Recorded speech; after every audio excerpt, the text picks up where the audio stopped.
hello there. I'm just having some coffee. That's how I should, start. Whenever I'm just like, oh, hello there. I didn't know this webcam was on. It'll be like a weird, news streaming show, Mr. Rogers-esque type. Like, oh, well, hi there. Didn't know you were there. Well, I guess we're going to get our news on. I guess that's what's going to happen next. This is not how we do things. I'm a few minutes early, which is kind of out of character for me. I'm usually not early with anything. But I'm early today.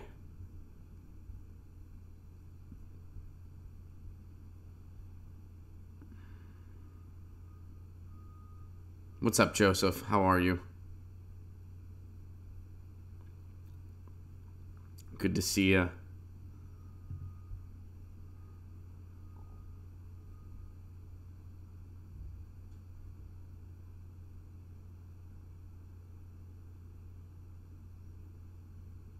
Did I feel the earthquake last night? I did not feel the earthquake last night. Did you feel it? I must have slept through it. I heard there was one yesterday at some point, but I did not feel it. What's up, Daily Dope Show? Howdy, howdy. Good to see you.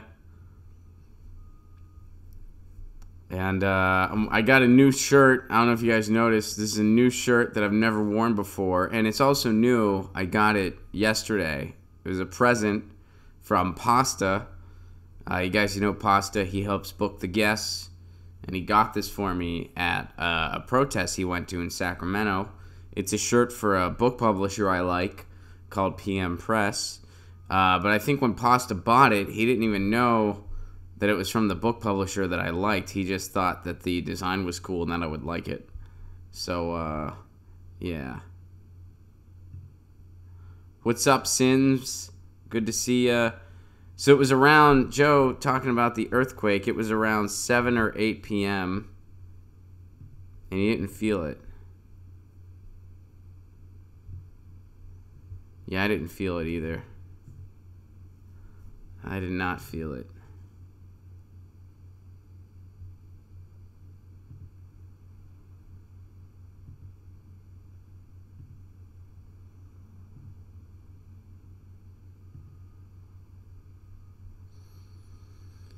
Long Beach, you missed it too.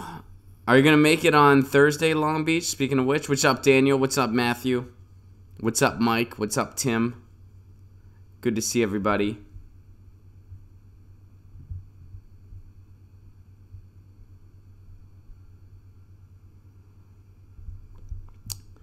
So let me know when we're at 30. It says right now that we're at 11. I feel like it's got to be higher than that. I feel like it's got to be way higher than that.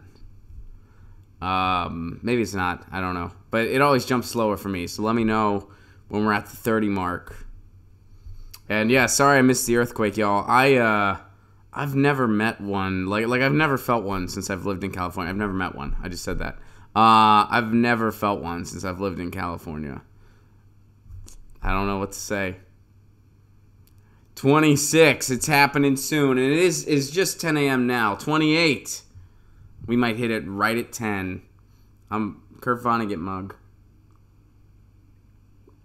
for my coffee. Hope everyone's having theirs. We are at 30. Good morning, everybody. Welcome to Get Your News On with Ron, the world's first viewer-curated streaming news show. What does that mean? That means you guys tweet me articles at Ron Placone, or you put them in our Reddit subsection, and that's how we make this show. I'm seeing all this news for the first time, and I don't really know what's going on yet. I haven't looked at the news at all today, so we're learning together, everybody. We are doing that. So my question today is going to be a callback to yesterday's show. So on yesterday's show, I talked about politics as the art of compromise and what that really means. And I said, what that doesn't mean is that, hey, here's one candidate that's not going to do anything for you and they don't represent you at all. Here's this other candidate who is going to make your life miserable. Pick one or everything's your fault. That's not politics as the art of compromise. The art of compromise in politics means, and the example I gave was in regards to living wages. I support the fight for 15. I think we need to implement that right away. Joe Candidate says, I support the fight for 15 too, but I think there ought to be a clause in there that small businesses have a longer time to adopt to it, that if they're a business of a certain size, they get more of a grace period if they're smaller. I disagree with that, but I can go along with that. I could compromise on that if I needed to. That was the example I gave. Somebody in the chat said, well, Ron, why are you against that? It was at the end of the show, and the example was in reference to something else, so I didn't have time to get into that, but I thought that would make a fun question for today. So the topic for today that we're going to talk about before we get into the articles and the news for today is living wages. And getting back to what I said yesterday, I support the fight for 15. I think that needs to be implemented nationwide. And that's a start at getting our living wages where they need to be. Now, some people, even on the left, say that they're for the fight for 15, but they think that small businesses need to have a longer grace period to get to $15 an hour. I understand that perspective, but I am against it. And I want to know if you guys are for it or against it and why. Here's why I'm against it. There's a couple reasons. First of all, from just a structural standpoint, whenever something like a fight for 15 is implemented or a similar policy, there's always a period of time before it's enforced. There's always a grace period, if you will.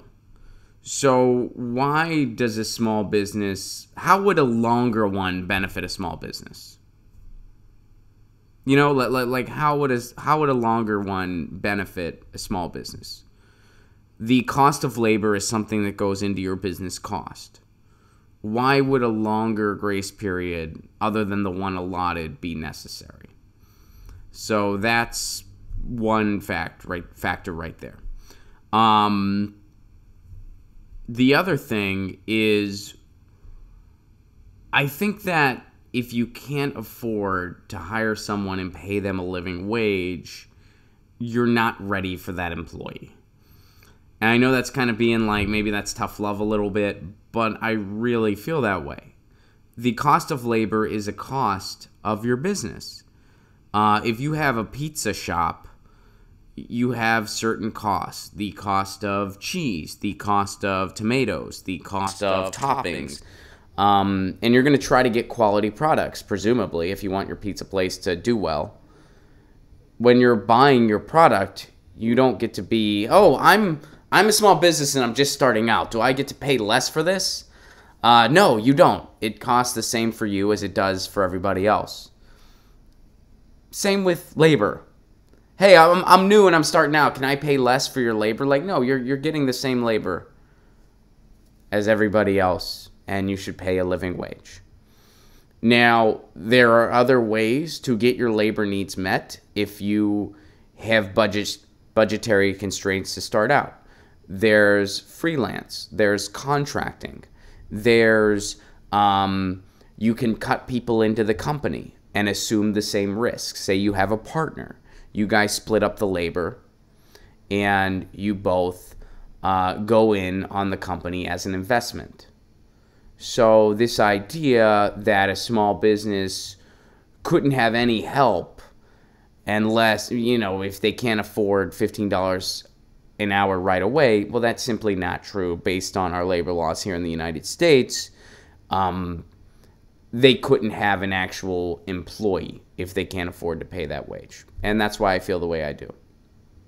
So, what do you guys think? What are your thoughts on this?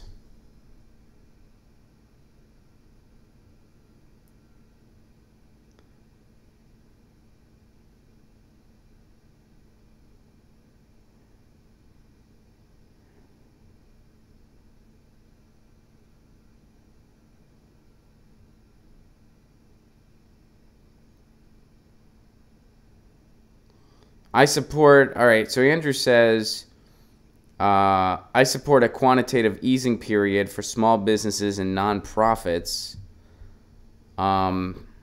Okay. They must prove financial instability without it. So I don't know if I agree with that. I think if they say, look, I have financial instability, if I pay someone $15 an hour as an employee, then it's like, okay, well, then you can't afford to be in business right now. Yeah, again, getting back to the pizza shop example. Hey, guys, there's no cheese on my pizza because it turns out if I bought cheese, I can't afford to stay in business. So here's some bread and sauce with some pepperoni. Are you cool with this? No, I'm not. I want actual pizza, and I'm sorry that you can't provide this, but I guess you can't be in business right now. So yeah, I don't think they should have a longer grace period than everyone else. And I am 110% for small businesses. I've been around small businesses my whole life, still am. I've pretty much only worked for small businesses for the most part whenever I've had a day job. But more importantly, I'm for living wages. Let's see. What else are you guys saying?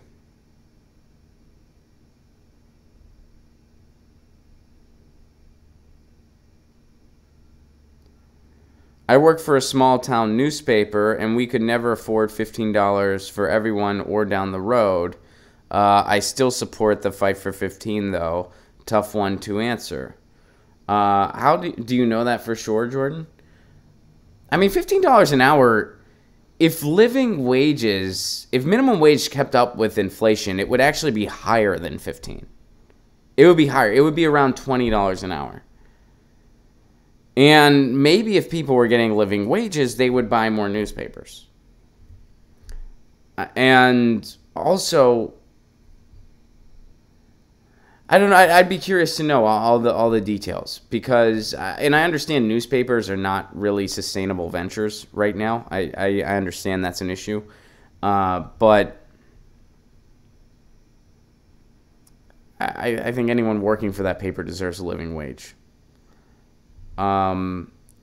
Joseph, a little confused with the argument for the grace period. How does giving a small business a longer transition period help them to the point where they can pay a living wage to their employees?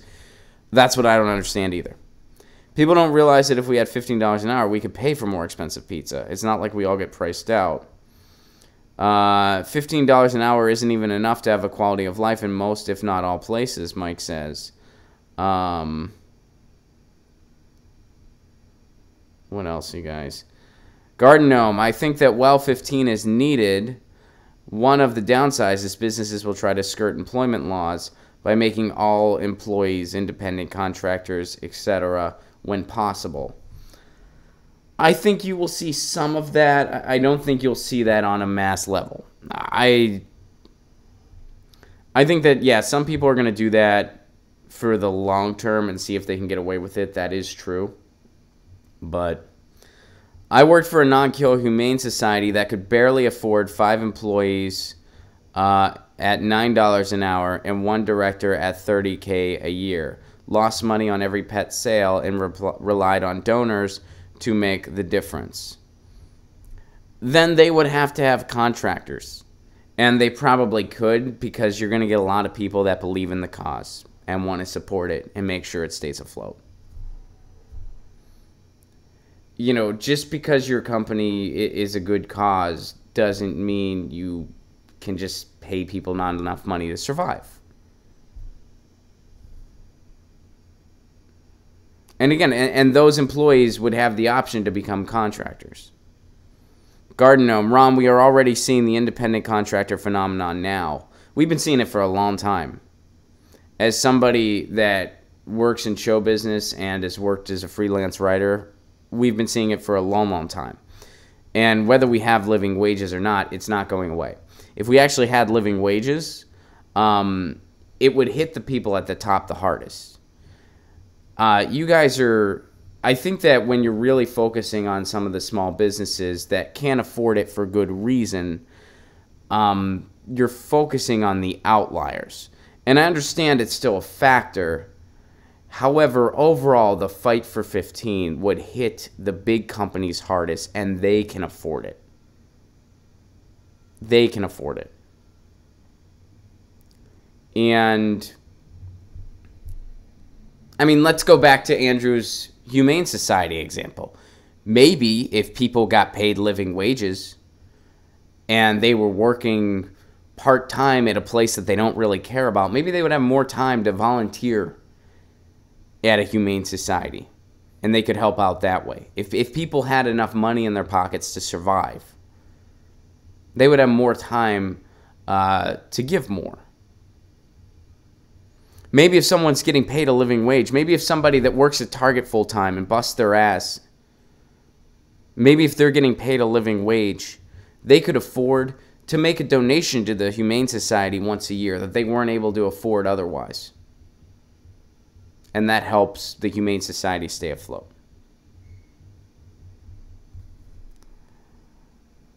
Miss Tree points out more people would also buy and rescue and adopt dogs.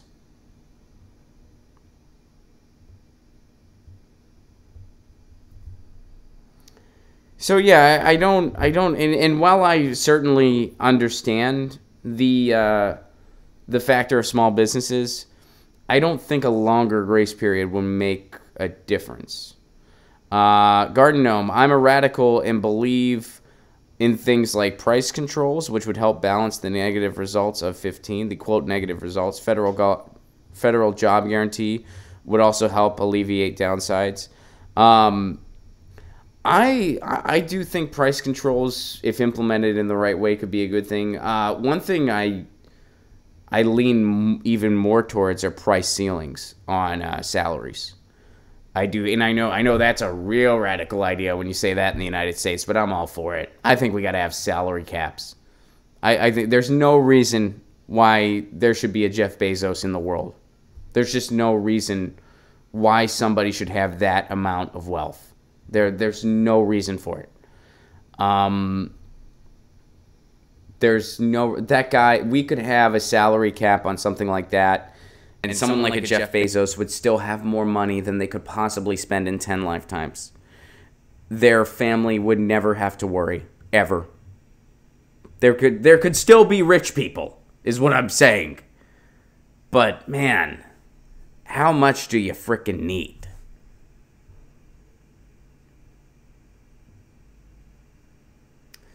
Ron, what's your opinion on a 28-hour work week? I'm all for it. I'm all for it.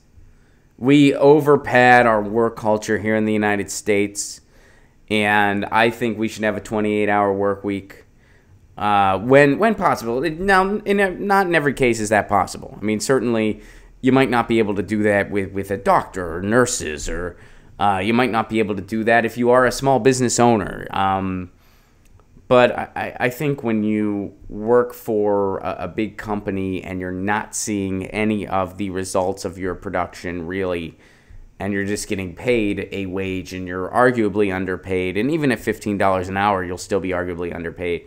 I'm all about having a better work-life culture in this country.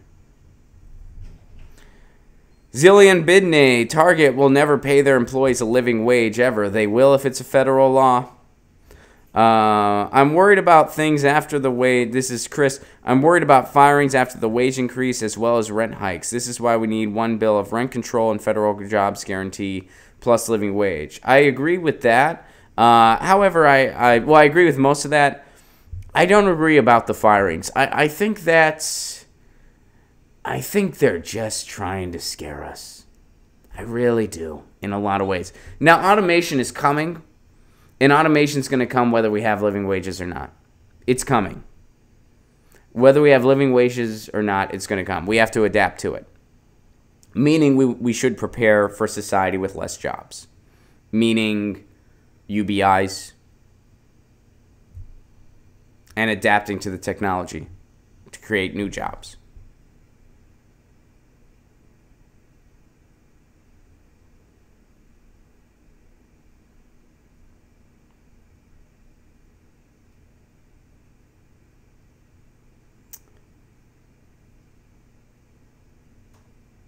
Garden Gnome says, salary caps aren't needed so much when you apply a decent tax rate. I still think we should have them. but I understand your point. That is true. Watson points out a tired populace is very pliable. Very true. When you're living to work, it's really hard to stand up for any change. Russian Bot says, worker co-ops are a better work-life culture. I agree with you, Russian Bot. I think we should definitely have worker co-ops. I like worker co-ops. My goal is to create a worker co-op out of GetYourNewsOnWithRon right now. I cannot afford that yet, but when I can, I'm going to make it worker co-op. All right. So, some interesting factors. We could talk about this the entire episode, but we should get to the news. All right. Let's jump in. So, here's a net neutrality update. As of right now, I don't believe the vote has happened yet. So, we're still waiting on that. But here's an update. Here's something that happened yesterday, and the Electronic Frontier Foundation reported on it. Here's the headline. When ISPs tell seniors net neutrality laws will increase their bills, they're lying and losing. Here's what happened yesterday. There were a bunch of robo calls to senior citizens telling them that the bill SB 822, the net neutrality bill here in California, would raise their phone bill by $30. Was there any truth in this? Absolutely not. Are the two things connected? Nope. They said it anyway. Why? Because they're desperate. AT&T and Verizon and the other big ISP internet service provider companies, they deny involvement in these robocalls. Are they telling the truth? I don't know. Maybe they are. I have no idea. As of right now, there's been nothing.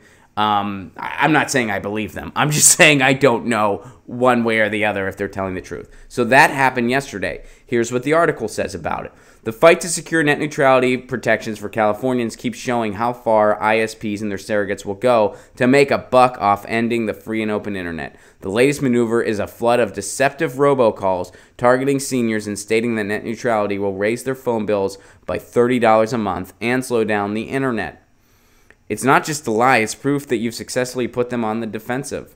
Now, the robocalls don't mention net neutrality by name. Now, we know none of these large companies is operating on so small margins that complying with net neutrality would force them to raise their prices. That's false. That's a falsity. Now, we've talked about net neutrality a lot on this show, so I know we're repeating stuff we've already talked about, but yeah, this idea that the internet service providers are hurting is an absolute joke. Our internet service providers make a huge profit margin. And if you look at the cities that have instituted municipal broadband across the country, we can have better internet at a more affordable price. The people in Chattanooga pay less for their internet than a lot of people do, and they get better quality internet than all of the country. Chattanooga, Tennessee, which has municipal citywide internet, has the best internet in the country, and they pay an affordable price for it. What is that telling us? The internet service providers price gouge. You don't need to price gouge the way they do. And also, they cut corners every opportunity they can. We were just talking about living wages. Comcast contracts out as much as they can so they don't have to pay their technicians a living wage. Spectrum, to my knowledge, has done something similar. And what are the results of that? Bad service. No one is held accountable. That's what when you have a bunch of third-party contractors involved, no one knows where to point the finger, and the corporatocracy wants it that way because they want to shield themselves from any blame. So this idea that their profits are going to be hurt, that's a lie. And Electronic Frontier Foundation supports that further. ISPs have never raised prices because of net neutrality, and none have dropped prices in response to its repeal. So it's not like you're going to get cheaper internet because net neutrality went away. It would be the opposite. And again, net neutrality has been repealed, but we haven't seen any prices go up. We haven't seen any big changes. That's because we're still fighting it. We're fighting it in the courts. We're fighting it at the state level. We're fighting it at the local level. So these ISPs haven't been able to unroll any packages yet. So if anyone tells you, well, look, net neutrality's gone and nothing's changed, explain to them that that's because we're fighting for them. So that was just one more act of desperation. There were some robocalls. We don't know who's behind it. if I had to take a guess, I might point my finger at your AT&Ts and your Comcast and your Verizons. However, I don't know that for sure. They're denying involvement. Whether they're telling the truth or not, verdict's still out. California stands on the brink of passing what many have called the gold standard of state-based net neutrality laws. This is getting back to the article. You've already beaten back big ISPs' attempts to gut and kill this bill once. You can do it again. If you live in the state, take the time to call your state representative today before the bill is voted on this week. Real voices, not ISP robocalls, need to be heard. Tell your California assemblyman to vote yes on SB 822. Wow. SB 822. And that's from the Electronic Frontier Foundation. So if you go to EFF.org, you can take action on your own and contact your representatives on this, because they should be voting within the next couple days. I checked this morning. They have not voted yet. The full assembly has not voted yet as of me checking about an hour ago. So we're still waiting. But they're voting on a lot of other things. Scott Wiener, I've been checking his personal Twitter account because he's been part of the assembly because he has a lot of bills in the works there. So I've been monitoring it as close to the ground floor as I can. And if any of you have any updates, please do share them. All right. So this first article, where we're going to go next, is from Jordan.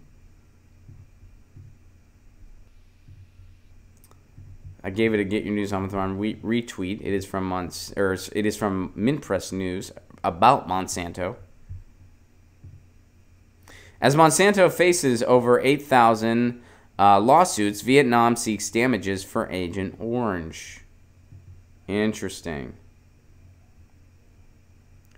After a landmark court case in California held Monsanto liable for the carcinogenic effects of its best-selling herbicide glyphosate, things have only been getting worse for the corporate giant and its new parent company, Bayer. Indeed, the $289 million court verdict has unleashed a slew of other related lawsuits related to Monsanto's toxic legacy that could cost Bayer billions in the years ahead, specifically in California courtrooms. But the government of Vietnam announced it would use the recent court verdict as a precedent to seek compensation from Monsanto for another chemical, Agent Orange. So here is what the deputy foreign minister over there said. The recent verdict serves as a legal precedent which refutes previous claims that the herbicides made by Monsanto and other chemical corporations in the U.S. and provided for the U.S. Army in the war are harmless. Vietnam has suffered tremendous consequences from the war, especially with regards to the lasting and devastating effects of toxic chemicals, including Agent Orange. So, once again, I can tell you, I'm 110% for this. Not only do I hope that Vietnam gets damages, and a lot of them, they get damages as in, settlements that Monsanto has to give them money. That's what I mean by that. Awards for damages. But I also hope that the troops in the U.S. are involved in this as well. If you know anybody that served in Vietnam, there's a good chance you know somebody who was also exposed to Agent Orange. My girlfriend's father was exposed to Agent Orange when he was in Vietnam. So that's something we don't talk about. That's something we overlook. And even though the history books, and enough time has passed, that history largely looks on Vietnam as a mistake, I think they really downplay how severe of a mistake it was. So thanks for sharing this, Jordan. I certainly wish Vietnam all the best in this. I hope, I would love to see Monsanto go away. Period. All I got to say about it. All right, we got a lot going on the timeline, and as usual, I am going to very clumsily scroll through. I know, how is it I haven't gotten better at this? How has Ron gotten worse at this? By the way, I'll make a quick announcement here. Graham Elwood and I, Florida, first of all, congrats Florida on yesterday. Great job in the primaries, some cool results. And Graham Elwood and I are looking to tour Florida with the Progressive Comedy Tour in January. If you guys have any thoughts on where we should go, let me know. because we're booking all of 2019 now, slowly but surely.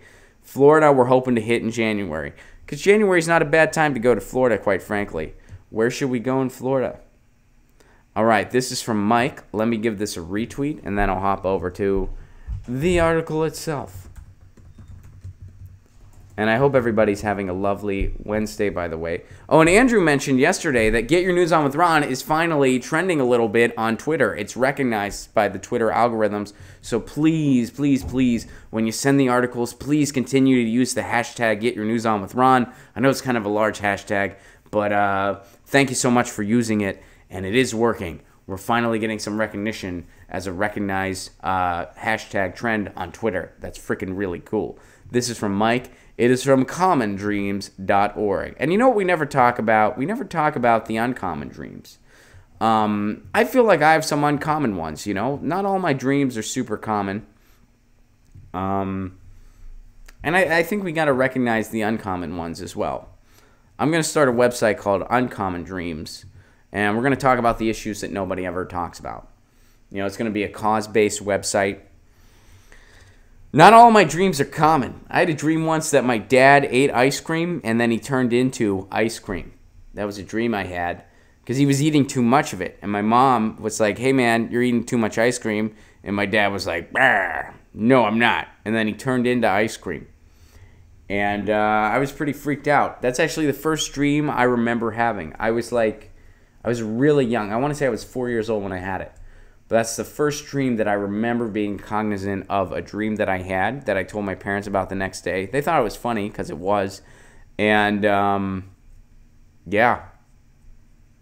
That's something. I remember that. So, I had a dream. That was an uncommon dream, I feel like. Or maybe that's a common one. That might not be an uncommon dream. All right, let's go to this article.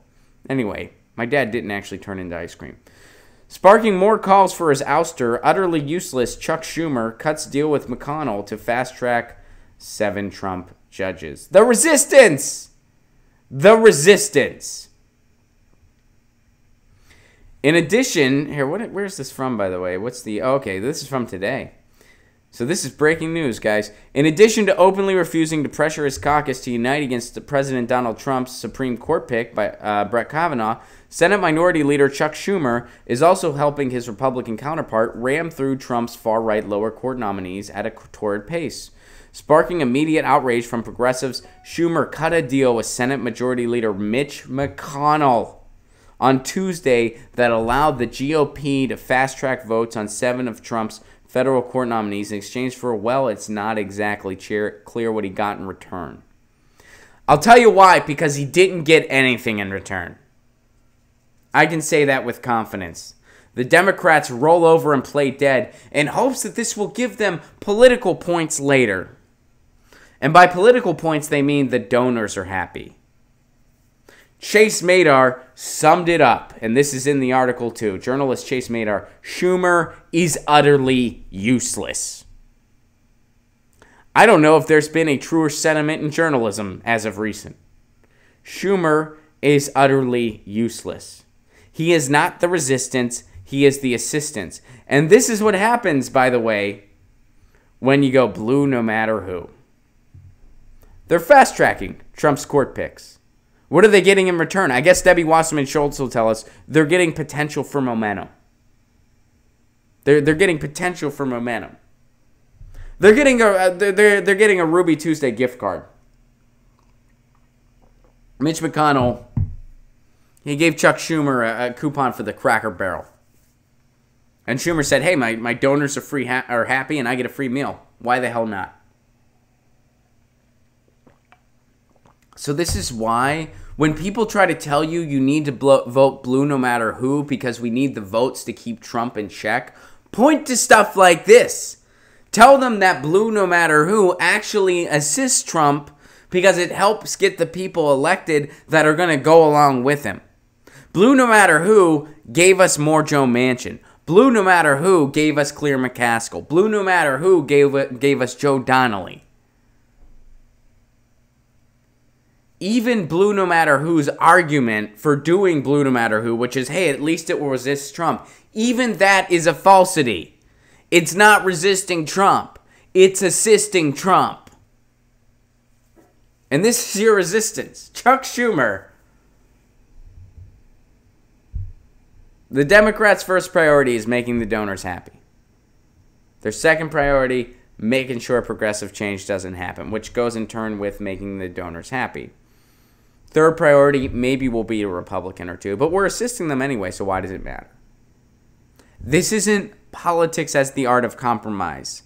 This is servitude and corruption. They're two different things.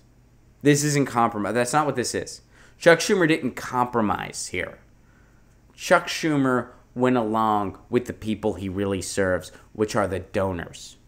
Any Democrat that isn't fighting everything about Trump tooth and nail, refusing to show up for hearings, doing everything they can, they're not doing their job. They're just not doing their job. This isn't bipartisanship. This isn't what bipartisanship means in the contemporary United States. Republicans have a bad idea. Democrats are going to help them sell it. That's what bipartisanship is code for in our politics today. These are not colleagues reaching across the aisle. This is servitude and corruption. This is, hey, this guy's massively unpopular. He is miles away from public opinion. We're going to assist him anyway because our donors want us to. Chuck Schumer, the assistants. Thank you for sharing that.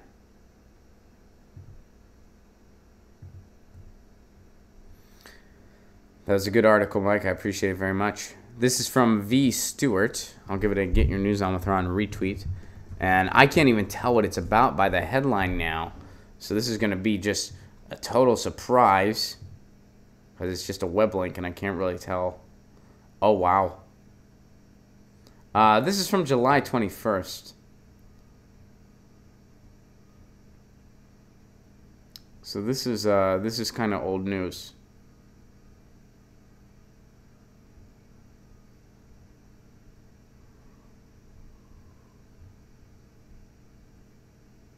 Yeah, this is something we already covered. This is in regards to Julian Assange and the status of his asylum.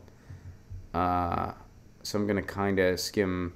I'm going to kind of move on. We've talked about that before, and to my knowledge, there's not any updates in that. If you have an update on that, please do send it. If there's an update on Julian Assange's status, please do send it. But that's from July 21st. We've definitely been more up to date on what's going on with him. So let's see. This is from David.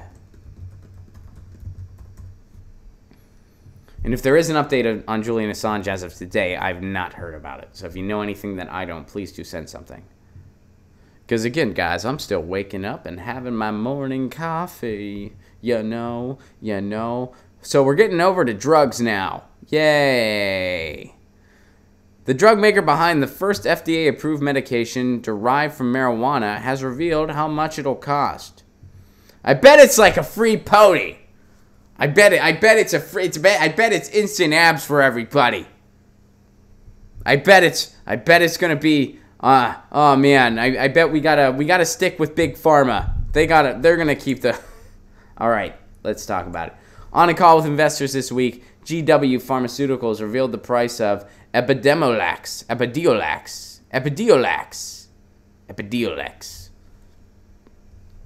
Sounds like it could be a Britpop synth band from the 80s. Epidiolex. Hey man, do you want to go see Epidiolex? They're on tour with Depeche Mode. Yeah man, I'll totally go. I don't. What song did they do? They did that one song like ba ba da dap da ba da dap. I remember that one. That was a weird like ba da da da ba da dap dap. Yeah, Epidiolex. They were good. All right, it's newly approved marijuana-based drug for rare forms of epilepsy. Designed to treat two rare forms of childhood epilepsy using a marijuana a pot compound called CBD. The drug is the first medication of its kind to get FDA approval. The person leading the company's commercialization efforts in the U.S. said the goal is to keep the price of the drug on par with other epilepsy medications. A pot-derived drug that recently became the first of its kind to win federal approval is not going to be cheap. called Epidiolex. The drug is designed to treat 2 rare forms of childhood epilepsy using a cannabis compound called cannabidiol, or CBD. All right, so he said it would cost roughly $32,500 per year. Is that for the customer? The medicament does not contain THC.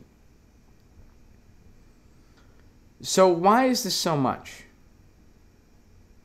I mean, we now live in a country where medicinal pot is legal, where people are growing it. Why is this going to be so expensive?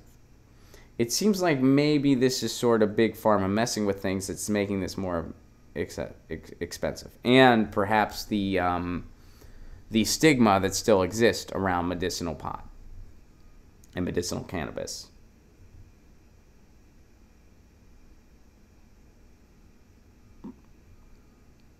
I'm kind of speeding through this to see why it's going to be so expensive.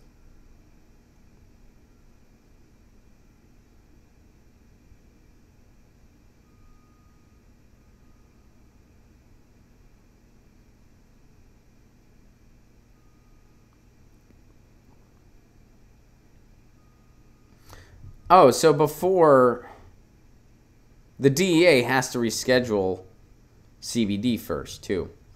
Currently, CBD is scheduled alongside marijuana as a Schedule 1 drug with no currently accepted medical use, which, by the way, is completely false. We know that it's scheduled that way. Beginning on June 25th, when Epidiolex was approved, the agency had 90 days to reschedule or reclassify it as a Schedule 2, 3, 4, or 5 substance. So we'll see an update on this next month.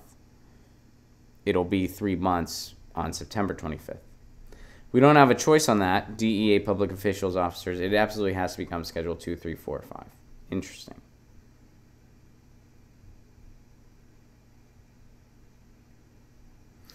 It also does. So is this for the customer? It's not even clear that this is for the customer. I'm assuming they mean for the customer. So that's a lot of money. And I think because of the stigmas surrounding medical cannabis, that's why it's so much. I'm sure that if we just focused on producing this and evergreening and other types of big pharma corruption weren't involved and big pharma branding wasn't involved, we could probably do it a lot cheaper than what we currently have.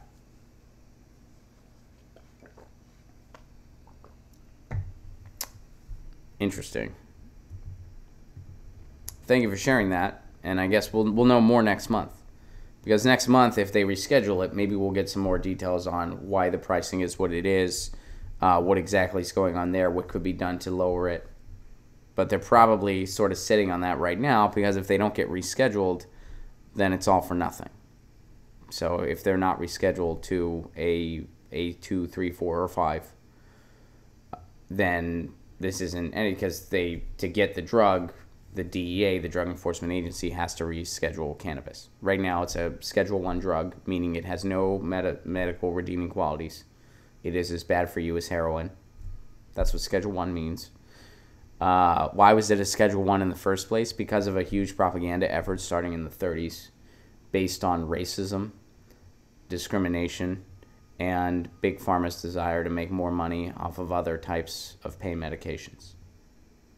They made a movie that is a parody of itself at this point, but people took it seriously back in the day. Reefer Madness, baby. Thanks for sharing, and I guess we're going to kind of watch this unfold, see what happens next. We should have an update next month. All right, so thank you for that, David. Let's see, moving right along. Let's go over to Reddit and see what's going on in the Reddit.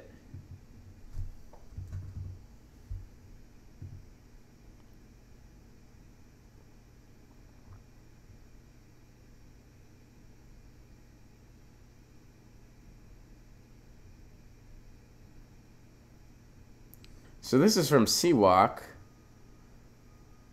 and they're saying justice finally served for a pig that murdered.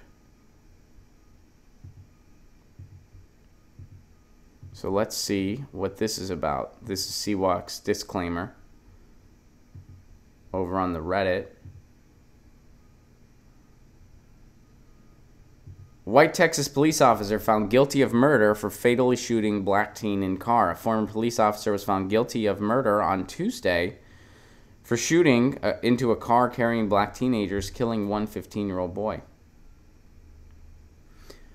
A former Texas police officer was found guilty of murder on Tuesday for shooting into a car carrying a group of teenagers, killing a 15-year-old boy. Roy Oliver, who is white, was found guilty in the death of high school freshman Jordan Edwards, who was black. Here's the really sad part of that sentence. Who was black?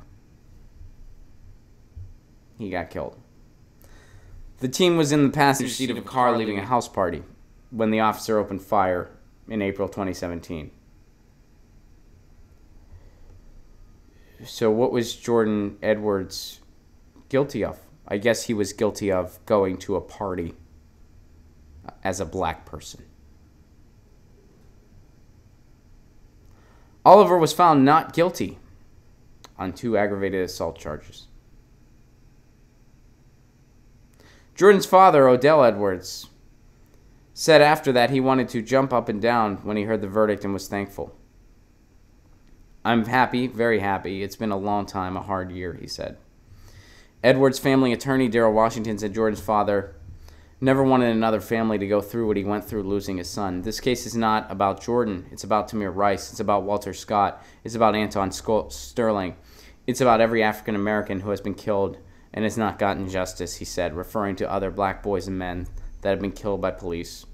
We are happy that here in Dallas, Texas, that Roy Oliver is going to have to do his time for taking Jordan's life, he added.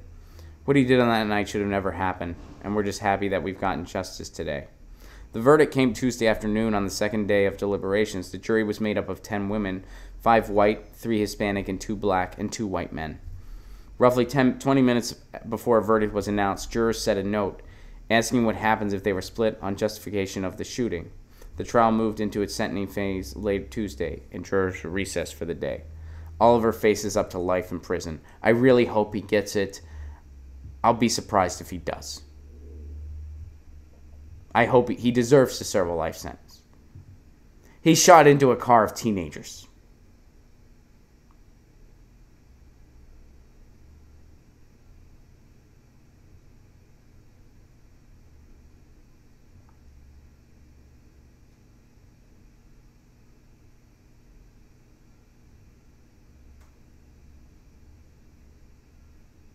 Here's why. All right, so here's why this guy, because I'm curious, why did this guy fire into a car? He said he fired on the car after seeing it move towards his partner, Officer Tyler Gross, and thinking the officer's life was in danger. But Gross previously testified he did not fear for his life and didn't feel the need to fire his weapon. So the other officer was like, no, they were just driving. Officers has been dispatched to the house party in Balch Springs on a call of underage drinking late April 29, 2017. Oliver testified that while he was at home, he heard gunshots outside and believed there was a shooter.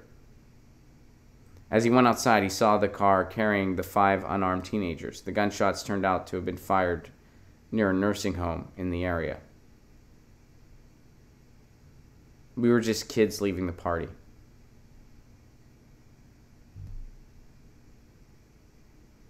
Well, he was at the home, excuse me. Oliver testified that while he was at the home, he heard gunshots outside and believed there was a shooter. As he went outside, he saw the car carrying the 5 unarmed teenagers.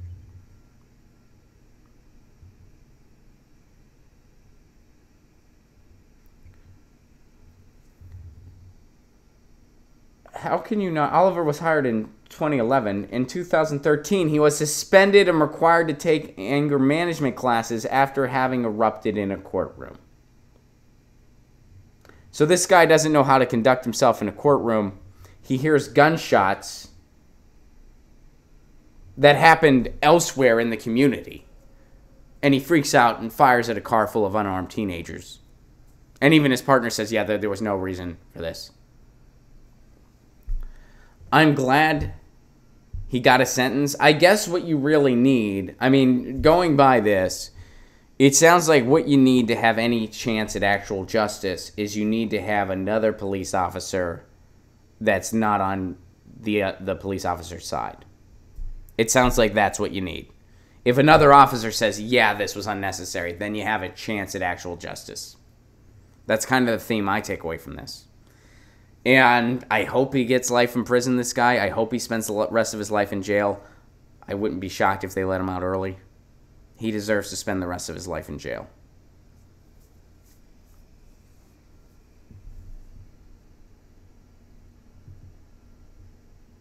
But at least there's a little bit of solace that this family is seeing a little bit of justice.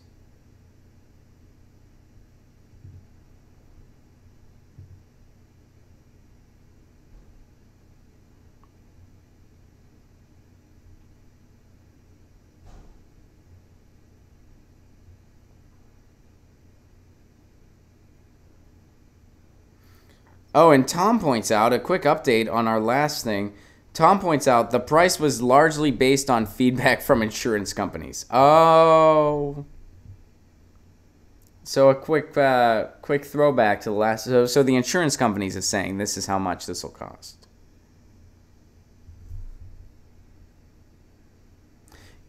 And I bet they're saying that because cannabis-based medications could be preventative and could really help a lot of diseases in a more effective way than the current medicines do, which means a lower profit margin for insurance companies because they might need less medicine for a shorter period of time. So the insurance companies don't like pot either. Interesting. Tom, thank you for mentioning that on Twitter. We got another a Reddit story. We're going to end on this one. We'll do a little bit of a pop culture one here. And then I'll go to the chat to end the show. Yelp's hygiene scorecards for restaurants go nationwide. It will add nearly 1 million establishments' ratings over the next few months. Back in 2013, Yelp introduced an attribute that someone who values hygiene above all else would love: restaurants' health inspection scores. The website has only been displaying ratings on select restaurants' pages in New York and San Francisco, though, since the feature is part of the company's local inspector value entry specification program developed with those mega cities' local health departments. Now, the crowdsourced reviews portal is expanding its availability nationwide, giving you easy access to establishments' hygiene scorecards across the U.S. You don't have to painstakingly dig for them in government websites anymore. Now, where I live in California, or we're in Los Angeles, which I guess technically is where I live in California, we have the rating, but it's a letter grade, and it's shown at the door of the establishment. And I'm assuming that's a law, that they have to place that right on the door. So you'll walk by a door, and you'll see an A, or you'll see a B. I've never seen anything lower than a B. I don't think you can get anything lower than a B. From what I've been told by some people that work in the food service industry, you really earn that B, meaning if you don't get an A, there's a problem. So, the rules are lax enough that you should get an A. If you get a B, ooh, you earn that B. But I do see some Bs. There's an open mic I like to go to. They had a B for a little while. They have since moved up to an A, so I guess they changed a little bit. Admittedly, I did eat there anyway. Pasta just alerted me. He said you can get a C. I've never seen one, but Pasta works in the industry, so he would know better than me. And according to him, you can get a C. Man, I don't. You know what, Pasta? Don't tell me what you have to do to earn a C. I don't want to know. Because I've heard you really got to work hard to earn a lower grade. If you get less than an A, you've really earned it. That's what I've heard. So I guess, I know not every city requires something like that. In Los Angeles they do, but I guess now you see the health score, and it looks like, based on that photo, it looks like it's a score of 100. It's out of 100. Here, let's go to the screen print again here, the screenshot, excuse me. So you'll see this. You'll see a health score here. You'll see a health score of 98. Pasta just said, don't eat meat at those restaurants. So this is 98. So that sounds like Los Compadres taco truck. They're pretty good. 98 out of 100. That's a pretty solid score, I'd say. And I guess if you see anything lower than a 90, you might want to be a little careful. So I guess that's cool. I take Yelp with a grain of salt when I look at places. And sometimes I read details a little bit more. A lot of times people don't write anything when they have something nice to say. They only write when they have something negative to say. And honestly, I have to include myself in that a little bit. I've written some negative Yelp reviews because I was really unsatisfied with what went down at the place. And sometimes I forget, man, when something good happens, you should really write a positive review too. I've written positive ones. I have. And I try to balance it out. If I feel like I had a really bad experience and I want to write a negative review, I try to write a positive review of a place as well. And sometimes people write the dumbest shit. Like, one time somebody wrote, all right, so my favorite Italian restaurant in Seattle, that's no longer there, unfortunately, and I ended up befriending the guy that runs it. We're friends now to this day. Unfortunately, his restaurant is no longer there. It's still the best Italian food I've ever had in my life. And I've been to Italy 3 times. But Brad's a culinary genius. He really is. But the thing is, his food was very kind of region-specific. And if you're not used to trattoria-style Italian, Sicilian-inspired cuisine, you might not connect with his menu. And, and I'm not trying to be like food snobby about it, but that's just true. And I understand some people, they don't have a ton of exposure to Italian cuisine. I grew up with it. So I love his food. And a lot of people loved it. But some people, they didn't get it. Because, maybe their only experience was something like the Olive Garden. And they didn't know what to make of some of the stuff on his menu. So he would get a negative review here and there. Now, overwhelmingly, his reviews were incredibly positive, and he was a Zagat-rated chef, and he's still a very in-demand cook in the area. Chef in the area, he does demonstrations now, and he's... So anyway, the reason I bring this up, somebody once wrote on his Yelp, and I got so mad when I saw this. Somebody once wrote on his Yelp, and of course, it goes by, I've left a positive review there. But somebody gave him 1 star, and their reason was he didn't have lasagna on the menu. They said, what kind of Italian restaurant doesn't have lasagna on the menu? This gets 1 star. And by the way, he has a rotating menu because it's very fresh. His menu rotates weekly. So he has different shit on the menu. He has a few things that are kind of the staples that are almost always on there, but his menu's always changing. They gave him 1 star because he didn't have lasagna on the menu. Because they're saying, what type of Italian restaurant doesn't have lasagna on the menu? A dish that originated in Greece, by the way. Fun fact. All right, let's go to you guys to end the show. We'll end on that lighter one today. So Yelp. Yelp's got you covered. Yelp's got you covered a little bit more, but take it with a grain of salt. Let's see if you guys have any insights on the... There's actually a negative Yelp review I do need to write.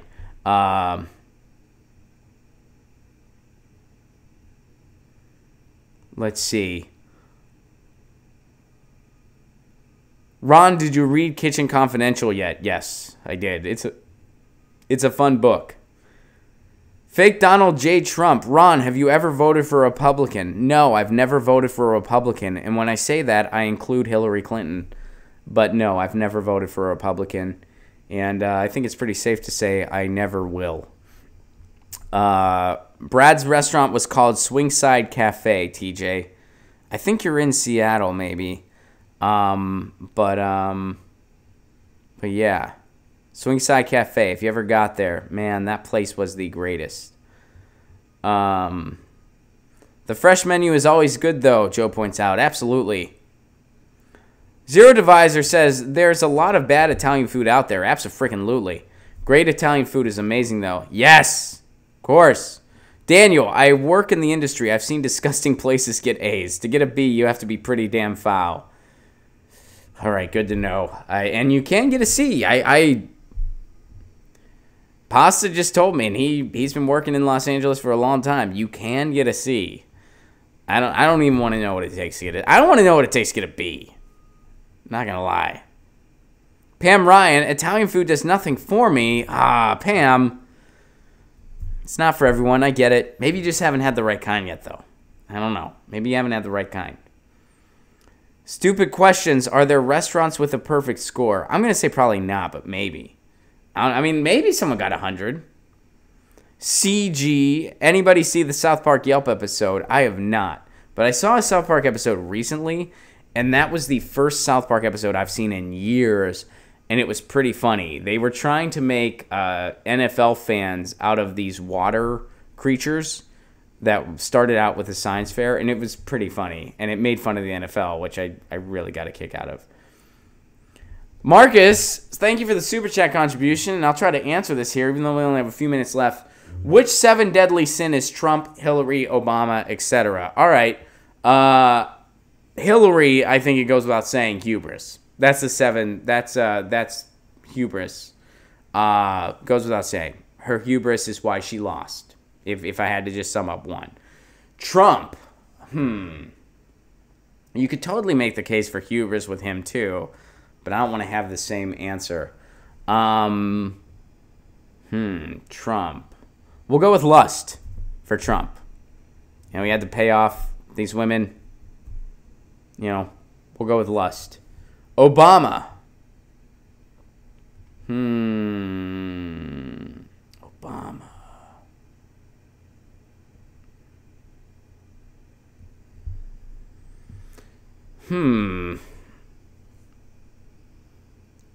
I think you could make the case that Obama... So some people are saying sloth.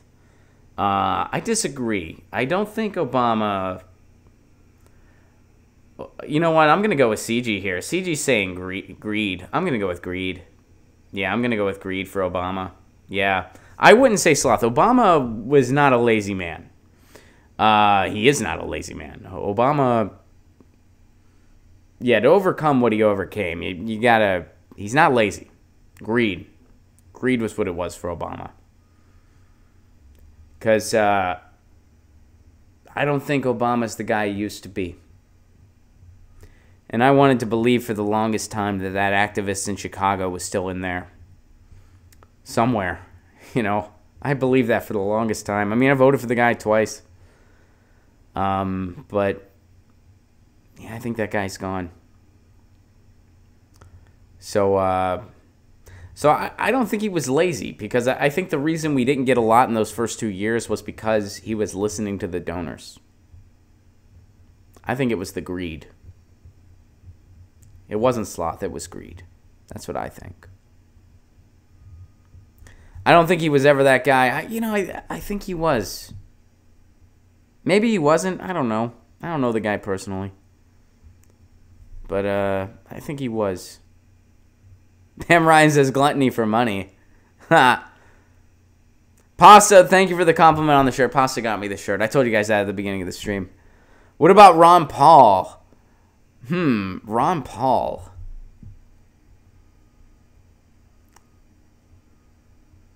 What would Ron Paul... That's a random...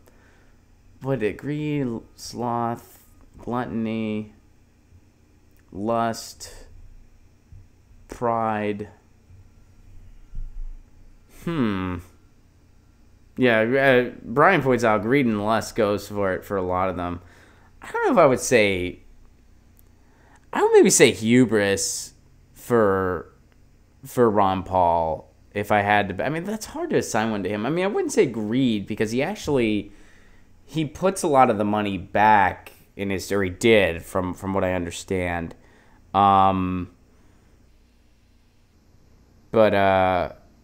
Yeah, I would say maybe hubris. McCain, definitely wrath. Yeah. 7 deadly sins. Ending with the 7 deadly sins. Guys, we are totally out of time, but thank you so much for being part of this. Quick shout out to today's sponsors, ZT.com, ZHIT.com. Their tea, it kind of rules. Also, if you're able to support this show on the sustainability end, patreon.com/Ron Placone. If you have $1 a month to spare, please do consider it. I'm really close to meeting my second goal, patreon.com/Ron Placone. You get a ton of exclusive content, including my album delivered via digital download to your inbox. It's going to be out in November. Tour dates, speaking of November, November 2nd, Sacramento, California, November 3rd, San Francisco, California. Who am I doing those shows with? Graham Elwood and the Twitter sensation Peter Douche. Peter Douche will be opening those shows. And then November 23rd, I'll be in Pittsburgh, Pennsylvania. Los Angeles, Thursday night, Politics Night at the Dojo. That's happening at the Sycamore Tavern on Sunset. Who's dropping in on that show? Jimmy Dore's dropping in on that show.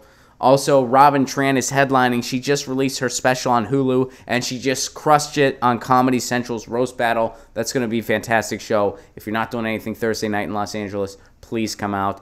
And Enoch, FPV, Graham Elwood and I are coming to the East Coast next summer. I love you all very much. Thank you for being part of this. Tomorrow, we have Jeff Epstein, our MMT guest, on. We're going to unpack MMT. We're going to do it. We're going to crush it. That's tomorrow. So tune in. Thanks for being part of this, guys. Peace out.